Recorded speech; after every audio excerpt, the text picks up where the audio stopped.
It's time now, 2 weeks removed from my most recent run in the Chicago Marathon, to deconstruct what went well and what didn't. And so, first and foremost, like what didn't, full transparency and vulnerability. Like it was the slowest full marathon I've ever ran.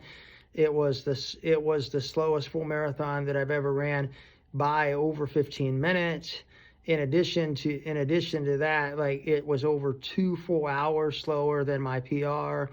It was over 90 minutes slower than my PR in that race at Chicago just a few years prior. So a lot went wrong. Things are going pretty well through about 13 miles, and then they really started to go downhill from there. At 13 miles, at the half marathon point, like I felt great, like did a total body check, and that's where I saw my wife. She like handed me a Diet Pepsi. She squealed. She made me feel great. Like going into it, I thought, okay, like I'm gonna be able to kick off these miles on the back half.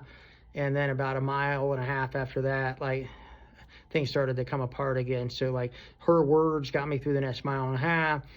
And then for the first time in my running career, I started to contemplate a DNF. I started to think about like maybe I'm just not gonna finish, and like the little voice in my head started to tell me all kinds of stuff. Like, you've already ran a half marathon, you're over 50 years old, you've ran dozens of marathons. Like, why are you out here? Why are you doing this? And then in that same moment, like we're now at like mile 15, 16, somewhere in there, I get a text from a mentor that simply says like, hey, nobody is better at suffering than you. Finish this effing thing. And as it turned out, like he's a marathoner as well, so like he could see that my times were getting slower and slower and slower in the online tracker, but his words carried me through the next handful of miles.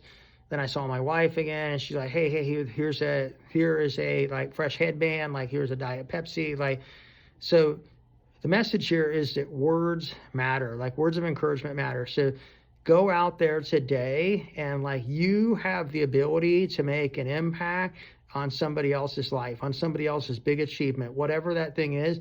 Your words of encouragement can go a long way.